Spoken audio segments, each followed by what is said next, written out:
வகுப்புவாதிகளுடைய பெரிய ஆயுதமே பொய். கொஞ்சம் கூட கூசாமல் தொலைக்காட்சி விவாதங்களாகட்டும் அல்லது பெரும் நாடாளுமன்ற அவையாகட்டும், அதைத்தான் இன்றைக்கு ராசா பேசும்போது சொன்னார், இங்க இருக்கக்கூடிய அமைச்சரே எவ்வளவு பெரிய கட்டுக்கதையை அவிழ்த்து விடுகிறார், அதை நீங்கள் நிரூபித்தால் நான் ராஜினாமா செய்து விடுகிறேன் என்று சவால் விட்டார். இதில் இன்னும் மிகப்பெரிய ஒரு வேடிக்கை என்னவென்று சொன்னால், இஸ்லாமிய சமுதாயத்தை சார்ந்தவர்களை அதில் இருந்து கொண்டு அவர்கள் கோடாரி காம்புகளை உருவாக்கி அவர்களே ஆமா எங்க சொத்துக்கள் ஆக்கிரமித்து விட்டார்கள், இது தேவையான சட்டம் என்ற அளவிற்கு ஒரு பரப்புரை மேற்கொண்டிருக்கிறார். முஸ்லிம்களிடம் அபரிமிதமாக குவிந்து கிடக்கிறது, அவர்கள் செல்வ செழிப்பில் வாழ்கிறார்கள் என்ற ஒரு போலி தோட்டத்தை உருவாக்குகிறார்கள். உண்மை அதுவல்ல.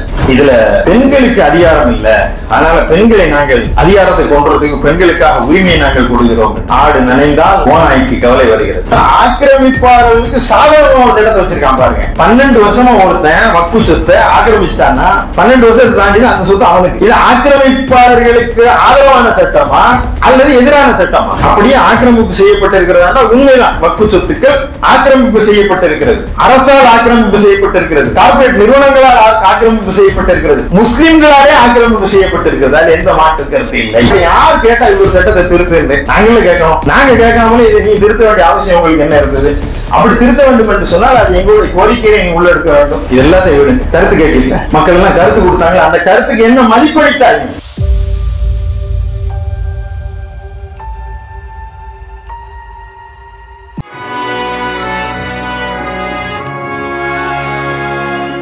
அல்ஹம்துலில்லாஹ் அலா குல்லி ஹால்.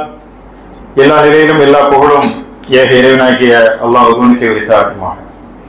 அவனது பேரன்பும் பெருங்கருணையும் மன்னன் பெருமானார் நபிகள் நாயகம் ஸல்லல்லாஹு அலைஹி வஸல்லம் அவர்கள் மீதும் அவருடைய கிளைகள் குடும்பத்தினர் அவர்களை பின்பற்றி வாழ்ந்து கொண்டிருக்கின்ற இந்த ஜும்மா நாளில் ஒன்று கூடியிருக்கக்கூடிய நம் அனைவர் மீதும் நின்று நிலவட்டுமாக இந்த பிரார்த்தனையுடன் ஆரம்பம் செய்கின்றேன். 2024ஆம் ஆண்டு ஆகஸ்ட் 8ஆம் நாள் நாடாளுமன்றத்திலே ஒன்றிய சிறுபான்மை விவகார அமைச்சகத்தினுடைய அமைச்சர் கிரண் ரிஜிஜு ஒருங்கிணைந்த வக்ஃபு மேலாண்மை அதிகாரமளித்தல் திறன் மேம்பாட்டு சட்டம் என்று சொல்லக்கூடிய உமீட் என்று சொல்லக்கூடிய ஒரு சட்டத்தில் 44 திருத்தங்களை முன்வைப்பதாக ஒரு தீர்மானத்தை கொண்டு வந்த போது நாடாளுமன்றத்திலே கடுமையான எதிர்ப்பு குரல் அங்கே எழும்பியது.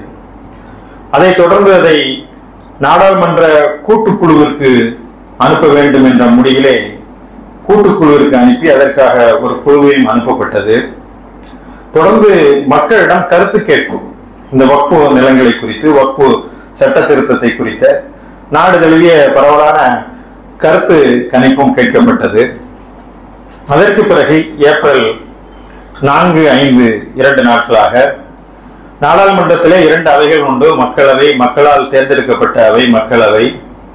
அந்த மக்களவையில் நிறைவேற்றப்படக்கூடிய சட்டம் மாநிலங்கள் அவையிலும் அது ஒப்புதல் பெற்று அங்கேயும் அது விவாதிக்கப்பட்டு ஓட்டெடுப்பு செய்யப்பட்டு 2 அவைகளிலும் பெரும்பான்மையாக இருந்தால் ஒரு சட்டம் திருத்தத்திற்கோ நடைமுறைக்கு வருவதற்கு அங்கே அரசியல் அமைப்பு சட்டம் இடம்பெறுகிறது. அந்த அடிப்படையிலே 2 நாட்களாக சற்றேறக்குறைய 12 மணி நேரங்களுக்கு மேலாக மக்களவையில் மிகப்பெரிய விவாதம் இந்த வக்ஃபு திருத்த மசோதாவை குறித்து நாடு முழுவதும் பார்த்து கொண்டிருந்தது. எப்படியெல்லாம் எதிர்கட்சியில் உள்ள சகோதர சமுதாய சொந்தங்கள் எப்படியெல்லாம் அந்த வாய்மைக்காக உண்மைக்காக குரல் கொடுத்தார்கள் என்பதையெல்லாம் நாம் பார்த்தோம்.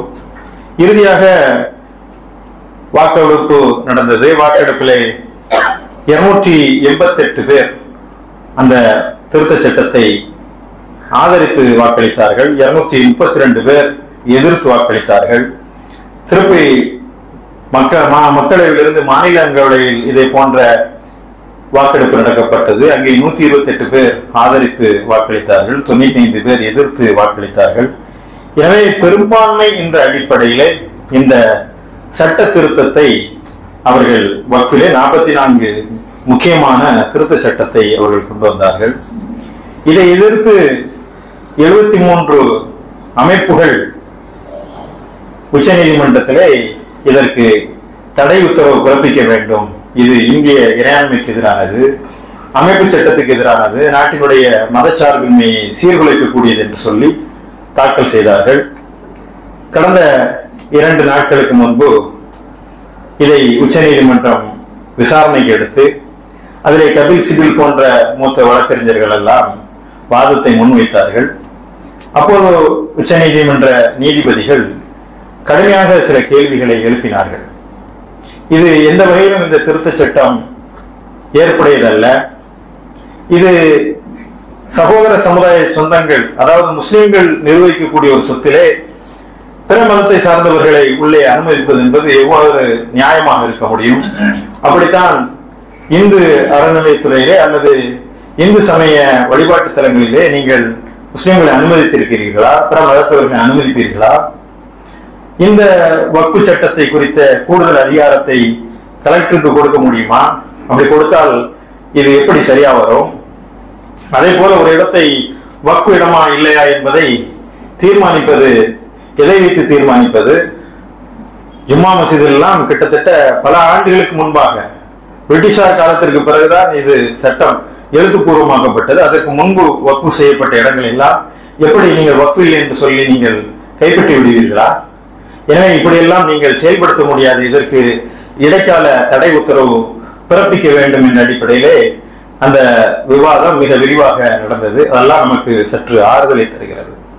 அதற்கு பிறகு நேற்று 2 மணிக்கு மீண்டும் உச்ச நீதிமன்றத்திலே இந்த அவை கூடிய போது ஒன்றிய அரசு வாரியமும் பதில் தர வேண்டும் என்ற அடிப்படையில் ஒன்றிய அரசு இல்லை, எங்களுக்கு இன்னும் கொஞ்சம் கால அவகாசம் வேணும் நீங்க கேட்டதுக்கெல்லாம் பதில் சொல்வதற்கு என்று சொல்லி கால அவகாசம் கேட்டிருக்கின்றார்கள். இதுவரைக்கும் அது நிறுத்தி வைக்கப்பட்டிருக்கிறது.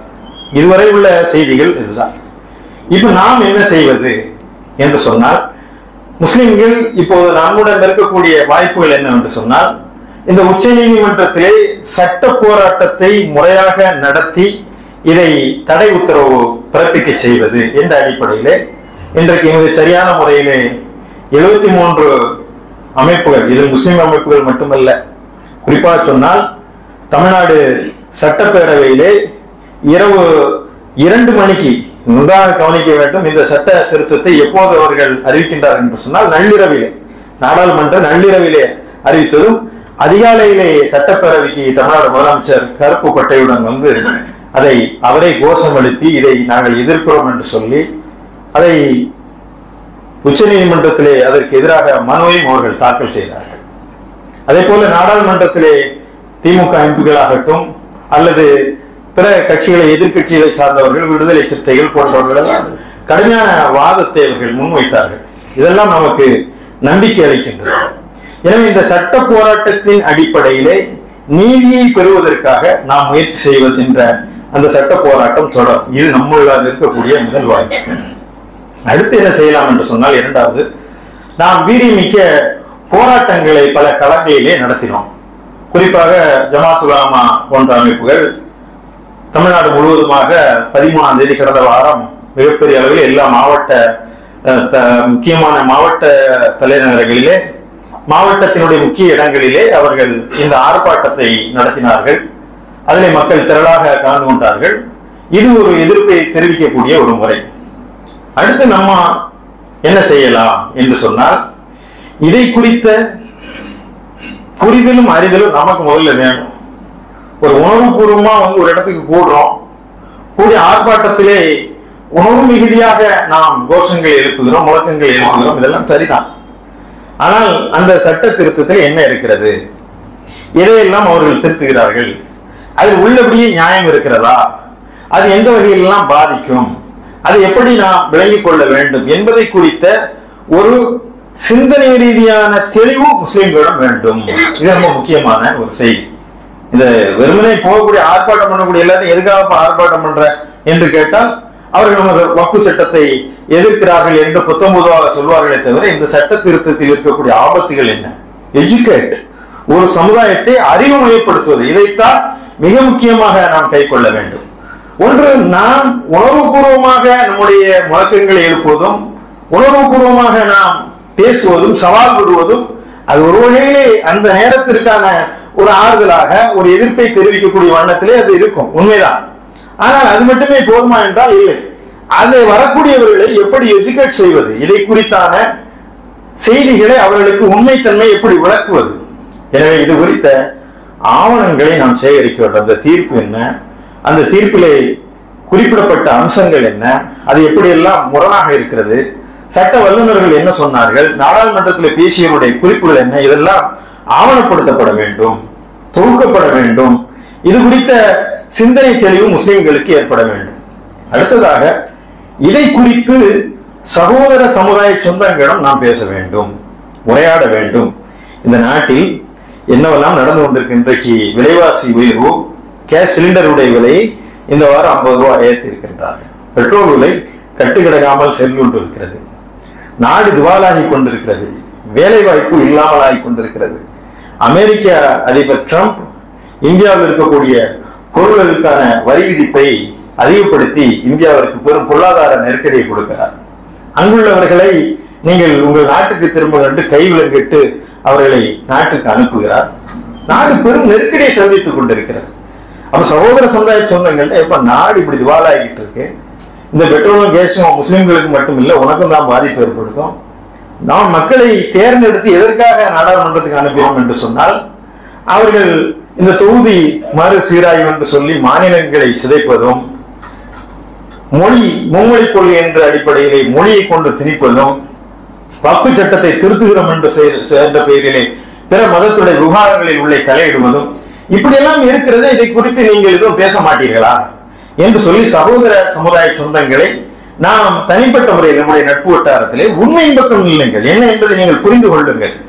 ஏனென்றால் இன்றைக்கு மிகப்பெரிய பொய்யை அவர்கள் கட்டவிழ்த்து விடுகிறார்கள். வகுப்புவாதிகளுடைய பெரிய ஆயுதமே பொய்.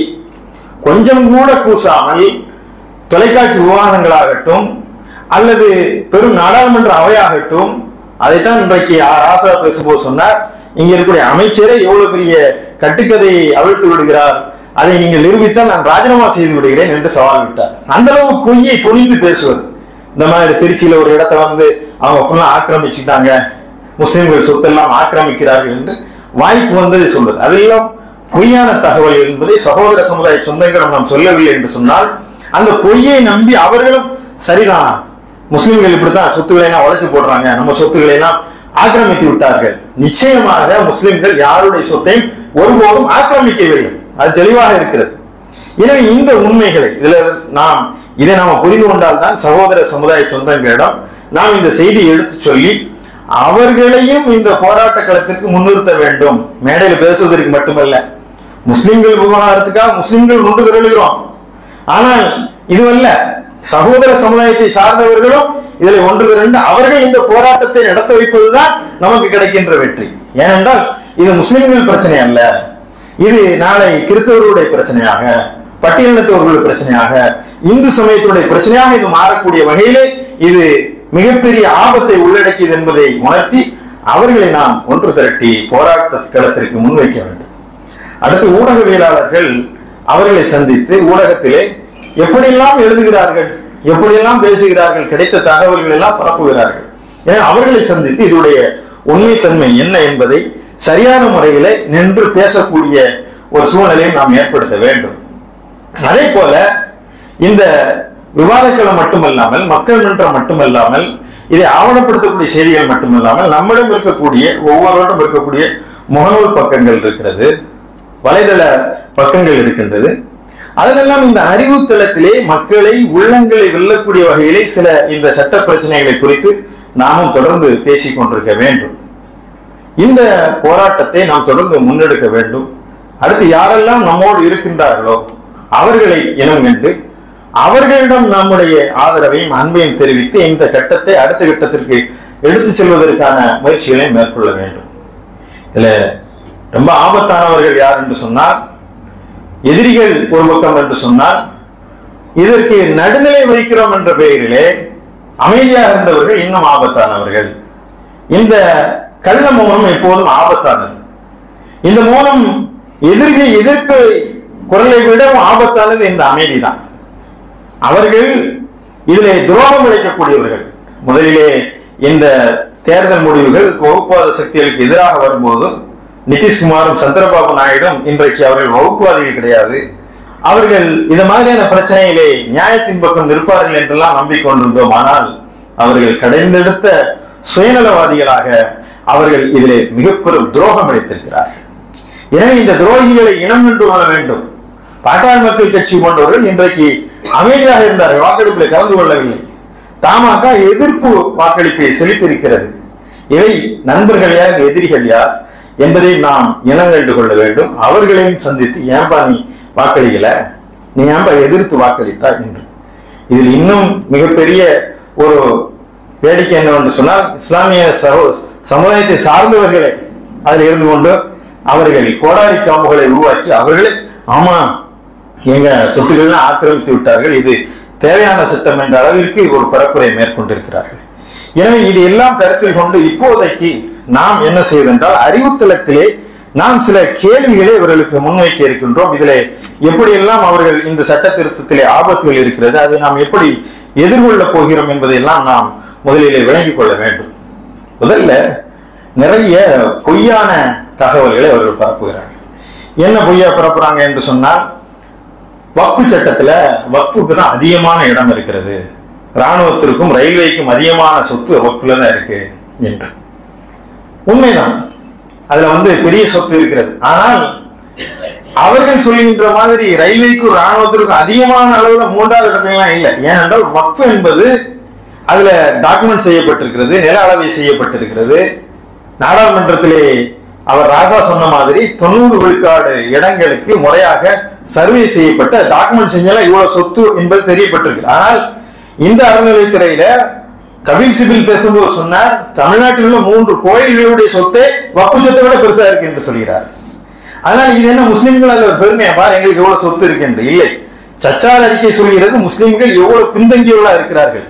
இந்த சொத்தெல்லாம் யாருக்கு, நம்முடைய முஸ்லிம் சமுதாயத்தில் உள்ள நமக்கு பெரிய வலிமை காட்டுவதற்காக என்றால் இல்லை, பள்ளிவாசல்களாகவும் அடக்கத்தலங்கள் கபர்ஸ்தான்களாகவும் இன்னும் அதிலே மதரசாக்களாகவும் ஏழை எளியவர்கள் பயன்படக்கூடிய விதமாக தான் இது பயன்பட்டுக் கொண்டிருக்கிறது. எனவே இந்த சொத்துக்கள் எல்லாம் முஸ்லிம்களிடம் அபரிமிதமாக குவிந்து கிடக்கிறது, அவர்கள் செல்வ செழிப்பில் வாழ்கிறார்கள் என்ற ஒரு போலி தோட்டத்தை உருவாக்குகிறார்கள். உண்மை அது அல்ல. ஆனால் அந்த சொத்து அதிகமான சொத்துக்கள் இருக்கிறது. ஆனால் இந்து அறநிலையத்துறைக்கும் இது போன்ற அமைப்புகளுக்கும் இதோட பல கோடி மடங்கு சொத்துகள் இருக்கின்றன என்பதை நாம் விளங்கிக் கொள்ள வேண்டும். இரண்டாவது அவர்கள் சொல்கின்றார்கள், இதுல பெண்களுக்கு அதிகாரம் இல்லை, அதனால பெண்களை நாங்கள் அதிகாரத்தை கொண்டுறதுக்கு பெண்களுக்காக உரிமையை நாங்கள் கொடுக்கிறோம் என்று சொல்லி. ஆடு நனைந்தால் ஓநாய்க்கு கவலை வருகிறது. முஸ்லிம்கள் முத்தலாக் விவகாரம் முஸ்லிம்கள் விவகாரம், அந்த மதத்தை சார்ந்தவர்கள் அதற்கென்ற அமைப்பில் இருக்கின்ற அவர்கள் பார்த்துக் கொள்வார்கள். ஆனால் இவர்கள் இதில் எவ்வளவு பெரிய பொய். நாம சொல்லணும், இது யாருப்பா சொன்னது பெண்களை உள்ள கொண்டு வரக்கூடாது என்று. இன்றைக்கு தமிழ்நாட்டில் இருக்கக்கூடிய வக்ஃப் வாரிய உறுப்பினர் 2 பேர் பெண்கள், பாத்திமா முசஃபர் இன்னொரு பெண்ணும் இருக்கிறார். 2 பெண்கள் இருக்கிறாங்க. இதற்கு முன்பு ஃபதர் செய்து என்று சொல்லக்கூடிய ஒரு பெண்மணி வக்ஃப் வாரிய தலைவராக இருந்திருக்காரு. சிஇஓக்களா பெண்கள் இருந்திருக்காங்க. இது ஒரு புது கதையை சொல்றாங்க. வக்ஃப் வாரியத்துக்குள் பெண்கள் நுழைய முடியாமல் இருந்தது, பிரதமர் கொண்டார். ஏற்கனவே இருக்குப்பா, பொய் சொல்லாத. எனவே இந்த பொய்யை நாம் தோல்வித்து காட்ட வேண்டும். அடுத்து என்னவென்று சொன்னால், இந்த வக்ஃபு சொத்துக்கள் எல்லாம் இதுல கணக்கிடப்படாமல் இருக்கிறது, ஏகப்பட்ட சொத்துக்கள் அப்படி இருக்கிறது, ஆக்கிரமிப்பு செய்யப்பட்டிருக்கிறது என்ற ஒரு பொய்யை அவர்கள் சொல்லிட்டார்கள். இல்லை, இதுல 90 விழுக்காடு நில அளவை செய்யப்பட்டிருக்கிறது என்றதை ஒன்றிய அரசு பிரமாண பத்திரம் தாக்கல் செய்திருக்கிறது என்ற அந்த செய்தியையும் நாம் சொல்ல வேண்டும். அடுத்து அவர்கள் சொல்கின்ற ஒரு பொய் என்னவென்று சொன்னால், இதை முஸ்லிம்கள் நிறைய ஆக்கிரமித்து விட்டார்கள், வக்ஃபு சொத்துக்கள் ஆக்கிரமிப்புக்குள்ளா இருக்கிறது, அந்த ஆக்கிரமிப்பை மீட்டெடுப்பதுதான் நம்முடைய வேலை, அதற்காக இந்த சட்டம். நல்லது. அப்படியா? இந்த சட்ட திருத்தத்தில் எங்கேயாவது ஒரு இடத்துல இந்த ஆக்கிரமிப்பை மீட்டெடுப்பதற்கு ஒரு இடத்துல ஏதாவது பாயிண்ட் இருக்கான? இல்ல. நீ எது நோக்கத்தையா கொண்டு வந்து அது ஒரு இடமா இருக்கணும் இல்லையா? ஆக்கிரமிப்பாளருக்கு இந்த தண்டனை. ஆனால் என்ன கொடுமை என்று சொன்னால், ஆக்கிரமிப்பாளர்களுக்கு சாதாரண சட்டத்தை வச்சிருக்கான் பாருங்க. 12 வருஷமா ஒருத்தன் வக்ஃபு சொத்தை ஆக்கிரமிச்சிட்டான்னா 12 வருஷத்தை தாண்டி அந்த சொத்து அவனுக்கு. இது ஆக்கிரமிப்பாளர்களுக்கு ஆதரவான சட்டமா அல்லது எதிரான சட்டமா? 12 வருஷம் நான் சொத்தை ஒருத்த ஆக்கிரமிச்சிட்டான்னா அவன் இருந்து வக்ஃபு சொத்தை அரசு எடுத்துக்கொள்ளும் அல்லது வாரியம் எடுத்துக்கொள்ளுங்கிறதான ஆக்கிரமிப்பை மீட்கொள்றது. 12 வருஷம் நீ வச்சிருந்தியா, நீங்க வச்சுக்கப்பா என்று சொன்னால் இது யாரை முட்டாளாக்குவது? அடுத்து அப்படியே ஆக்கிரமிப்பு செய்யப்பட்டிருக்கிறதா? உண்மைதான், வக்ஃபு சொத்துக்கள் ஆக்கிரமிப்பு செய்யப்பட்டிருக்கிறது, அரசால் ஆக்கிரமிப்பு செய்யப்பட்டிருக்கிறது, கார்பரேட் நிறுவனங்களால் ஆக்கிரமிப்பு செய்யப்பட்டிருக்கிறது, முஸ்லிம்களாலே ஆக்கிரமிப்பு செய்யப்பட்டிருக்கிறது. அதில் எந்த மாற்று கருத்து இல்லை. ஆக்கிரமிப்பு செய்யப்பட்ட என்ன செய்யணும்? அதை ஆக்கிரமிப்பை மீட்பதற்கான எந்த சட்ட குறிப்பு இதுல இல்ல. இரண்டாவது, ஆக்கிரமித்தால் அதை மீட்பதற்கு வாரியத்திற்கு கூடுதல் அதிகாரம் கொடுக்கணும், வாரிய நடவடிக்கை எடுக்கணும். அப்போ வாரியத்துக்கு கூடுதல் அதிகாரம் கொடுத்தால் அந்த ஆக்கிரமிப்பு அகற்றப்படுமா, வாரியத்திற்கு இருக்கக்கூடிய அதிகாரத்தை பறித்தால் அந்த ஆக்கிரமிப்பு அகற்றப்படுமா என்று சொன்னால் தலைகீழாக இது கொண்டு வருவது ஆக்கிரமிப்பை ஊக்குவிப்பதற்கும் சொத்துக்களை திருடுவதற்குமான வழிவகையை இந்த சட்ட திருத்தம் கொண்டு வருகிறது என்பதை நாம் அவர்களுக்கு விளங்கப்படுத்த வேண்டும். அடுத்து அவர்கள் சொல்வது என்னவென்று சொன்னால், இதுல மிக முக்கியமான சில செய்திகளையும் கூட நாம் இணைத்து பார்க்க வேண்டும். என்ன என்று சொன்னால், இதுல பிரிவு 40 வாரிய தலைவருக்கு வானளாவிய அதிகாரம் இருக்கிறது. அவர் நினைச்சா ஒரு சொத்தை வக்கு சொத்துன்னு சொல்லிட்டு போயிடுறாரு, வாரிய தலைவருக்கு அதிகாரம் கொடுக்க கூடாது என்று அவர்கள் ஒரு பொய்யை சொல்கிறார். வாரிய தலைவருக்கு வானளாவிய அதிகாரம் கிடையாது. வாரிய தலைவர் என்ன செய்வார் என்று சொன்னால், அந்த சொத்துக்களில் இருக்கக்கூடியத வாரிய உறுப்பினர்கள் இருக்கிறார்கள், 3 பேரை கொண்ட தீர்ப்பாயம் இருக்கிறது, அரசுதான் நிலநடுக்கம் செய்கிறது, தன்னிச்சையான அதிகாரம் கிடையாது. வாரியத்தை நியமிப்பது யாரு? கவர்மெண்ட். வருவாய்த்துறை யார்கிட்ட இருக்கிறது? அரசுட்டா. நிலநடுக்கம் யார் செய்யறது? அரசுட்டா. இது குறித்த தீர்ப்பாயத்தில் இருக்கக்கூடியவர்கள் அரசுக்கு சம்பந்தப்பட்டவர்கள். இதை மேல்முறையீடு செய்வது யாரு? நீதிமன்றத்தை, அதுவும் அரசு தான். எனவே இது அரசு சம்பந்தப்பட்டதுதான். எனவே இவர்கள் என்ன செய்கிறார்னா, வாரிய தலைவருக்கு வானளாவிய அதிகாரம் இருக்கு. எந்த வாரிய தலைவராது இதுவரைக்கும் ஏதாவது ஒரு சொத்தை இதுதான் வக்கு சொத்து என்று அவர் தன்னிச்சையாக முடிவெடுத்தார் என்று ஒன்றும் இல்லை. இதெல்லாம் இப்படி இருந்தால் அவர்கள் இன்னுமா பார்த்து கொண்டிருக்கிறார்கள். எனவே இது ஒரு பொய். வாரிய தலைவர்களுக்கு வானளாவிய அதிகாரம் எல்லாம் இல்லை. சரி, அப்படியே வாரிய தலைவருக்கு அதிகாரம் இருக்கிறது, அவர் எல்லா சொத்தையும் பார்த்து இது வாரியத்துக்குள்ளது, இது வக்ஃபுக்குள்ளது என்று அவர் முடிவெடுக்கிறார் என்று சொன்னால் அதை முறைப்படுத்த வேண்டுமா, அல்லது அந்த அதிகாரத்தை கலெக்டர் அல்லது மூத்த அதிகாரிக்கு கொடுத்து அவருக்கு இந்த ரைட்ஸை கொடுக்க வேண்டிய ஒரு நிலை ஏன் வந்தது? புரியுது இல்லையா? இந்த வக்ஃபா ஒரு சட்டத்தோட இடம் வக்ஃபு இடமா இல்லை. அந்த பள்ளிவாசல் வக்ஃபுக்கு சொந்தமானதா, தனியாருக்கு சொந்தமானதா, அரசுக்கு சொந்தமானதா என்று ஒரு இந்த பள்ளிவாசலை குறித்து வரும்போது இதை குறித்து யார் பேச வேண்டும்? அரசால் நியமிக்கப்பட்ட ஒரு அதிகாரி, ஒரு கலெக்டர் இந்த பள்ளிவாசலை பார்த்து ஆமா இது அரசுக்குள்ள சொல்லிட்டு போயிட முடியுமா? ஆனால் இந்த சட்டம் கலெக்டர் ராஜுக்கு வழிவகுக்கிறது. அதிகாரத்தை அவர்களால் நியமிக்கப்பட்டவர்கள், அரசால் நியமிக்கப்பட்ட அரசு அதிகாரி யாருக்கு சாதகமா சொல்லுவான்? அரசுக்கு தான் சாதகமா சொல்லுவான். எனவே இந்த சட்ட திருத்தத்திலே இத்தகைய சிக்கல்கள் எல்லாம் இருக்கிறது.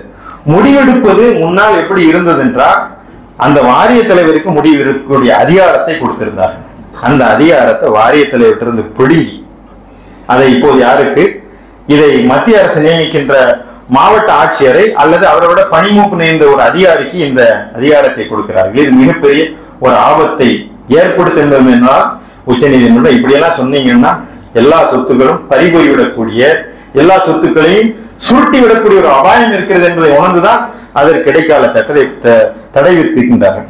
அடுத்து தீர்ப்பாயம் ஒன்று இருக்கு. அந்த தீர்ப்பாயத்தில் அவங்க முடிவு பண்ணிட்டாங்கன்னா அவ்வளவுதான். ஆனால் அந்த தீர்ப்பாயத்தினுடைய அதிகாரத்தை நாங்க நீதிமன்றத்துக்கு கொண்டு போறதுக்காக இந்த சட்ட திருத்தம். இதுவும் ஒரு வகையான பொய் தான். இந்த தீர்ப்பாயத்துல மாவட்ட நீதிபதி அந்தஸ்துள்ள 2 நீதிபதிகள், ஒரு நீதிபதி இருப்பாரு, மூத்த அரசு அதிகாரி ஒருவர் இருப்பார், ஒரு அறிஞர், மார்க்க அறிஞர், ஒரு ஆலிம் ஒருவர் இருப்பார். 3 பேர் கொண்டதான் அந்த தீர்ப்பாயம். ஆனா இப்ப என்ன பண்ணிட்டா அந்த சட்டத்துல 2 பேர் போதும். மார்க்க அறிஞருக்கு இங்க வேலை இல்லை. தீர்ப்பாயத்துல திருத்தம்னா மாவட்ட அதிகாரியும் நீதிபதியும் சேர்ந்து முடிவு பண்ணிக்கிறாங்க யார் சொத்தை? முஸ்லிம்கள் சொத்தை. எனவே இந்த 2 பேர் போதும் என்ற ஒரு திருத்தத்தை அவர்கள் கொண்டு வருகிறார்கள். அடுத்து இந்த தீர்ப்பாய முடிவு இறுதியா என்றால் இல்லை. இந்த தீர்ப்பாயம் ஒன்று முடிவு செய்கிறது என்று சொன்னால் அதை எதிர்த்து உயர் நீதிமன்றத்துக்கு செல்ல முடியும். உயர் நீதிமன்றத்துக்கு ஏற்கனவே சென்றிருக்கின்றார்கள். தீர்ப்பாயத்துடைய முடிவை எதிர்த்து உயர் நீதிமன்றத்துக்கு போய் பல வழக்குகள் வந்திருக்கிறது. ஆனா இவன் என்ன செய்யறான்னா, இந்த தீர்ப்பாயத்துடைய அதிகாரத்தை பறித்து 90 நாட்களுக்குள் நீங்க அங்கே செல்ல வேண்டும் என்ற ஒரு சூழலையும் கொண்டு வருகிறார்கள். அடுத்து இதுல இருக்கக்கூடிய மிகப்பெரிய ஒரு ஆபத்து என்று சொன்னால், ஒருத்தன் தானம் கொடுக்கலாம்னா யாரு வேணாலும் கொடுக்கலாம். நான் இஷ்டப்பட்ட என் சொத்தை யாருக்கு வேண்டுமானாலும் கொடுக்கலாம். ஆனா 5 வருஷம் ஒருத்தன் இஸ்லாத்துக்கு 5 வருஷம் முறையா கடைபிடிச்சாதான் அவனுக்கு மட்டும்தான் வக்ஃபு செய்ய முடியும். இது எவ்வளவு பெரிய மத குறுக்கீடு என்று சொன்னால், ஷரியத் சட்டத்தின் மீது கை வைக்கக்கூடிய ஒரு அதிகாரத்தை இது இடையிலே கொண்டு வரக்கூடிய மிகப்பெரிய ஒரு ஆபத்து. ஒரு முஸ்லிமா இல்லையா என்பதை தீர்மானிப்பது யார்? அவன் இந்த மார்க்க கடமைகளை பின்பற்றுகிறானா இல்லையா என்பதை தீர்மானிப்பது யார்? அதற்கு அதிகாரத்தை உங்களுக்கு தந்தது யார்? இதுல இருந்து முஸ்லிம்கள் மட்டுமல்ல, இந்துக்களை கூட சொத்துக்களை வக்ஃப் செய்திருக்கிறார்கள். இது ஒரு மதத்தை பின்பற்றவங்க அதை செய்யணுங்கிறதா இல்லையே. அப்ப இதை ஒரு மதத்தின் மீதான உச்சகட்ட தாக்குதலை அவர்கள் தொடுக்கிறார்கள். இங்கே சரியத்தை தகர்க்க விட வேண்டும் என்று. அப்ப இந்த மார்க்கத்தை எப்படி பின்பற்றுவது என்பதை யார் ஃபாலோ பண்றா என்பதை அதையும் நிர்வகிக்கக்கூடிய ஒரு பொறுப்பை இந்த சட்ட திருத்தத்தின் மூலமாக அவர்கள் கொண்டு வருகிறார்கள். அடுத்து என்னன்னா, ஒரு வக்ஃப் சொல்வதற்கு ஆண்டாண்டு காலமாக வக்ஃப் குறித்து நீங்கள் பார்க்க வேண்டும்.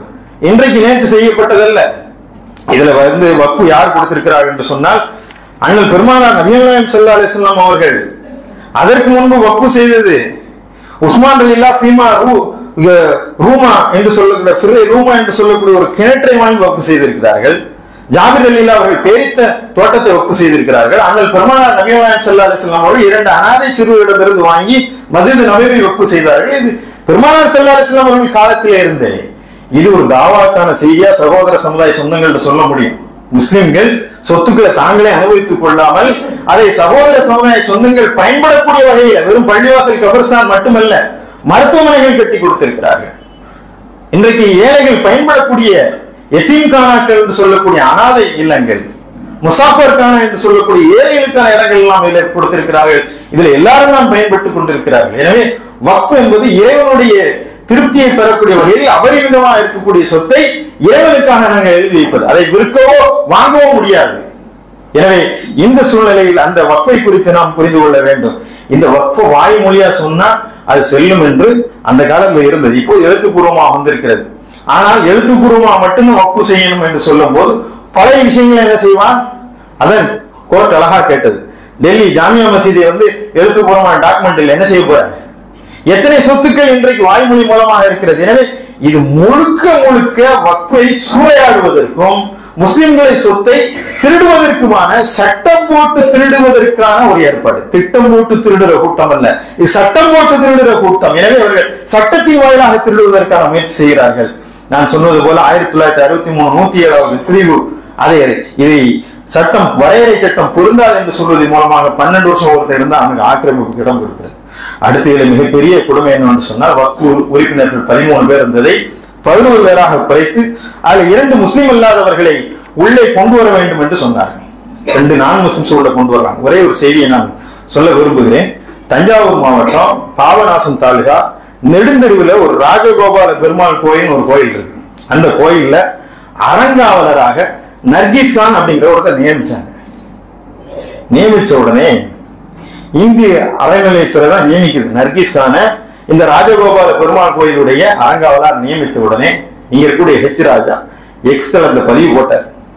இது இஸ்லாமியர் எப்படி இந்த இந்து அறநிலையத்துறை எப்படி ஏற்பாடு செய்யலாம், அவர் இஸ்லாமியரை எப்படி நீங்கள் கொண்டு வரலாம், எங்களுடைய HRC சட்டம் இது எதிர்க்கிறது, அவர் எப்படி ஆகம விதிப்படி எப்படி ஒரு கோயிலை நிர்வகிப்பார், நர்கீஸ் கான் வந்து எப்படி இதை நிர்வகிக்கக்கூடிய அதிகாரம் இருக்கிறது, இந்த தலையீட்டை அவர்கள் கொண்டு வருவதற்கு அதிகாரம் கொடுத்தது யாரு?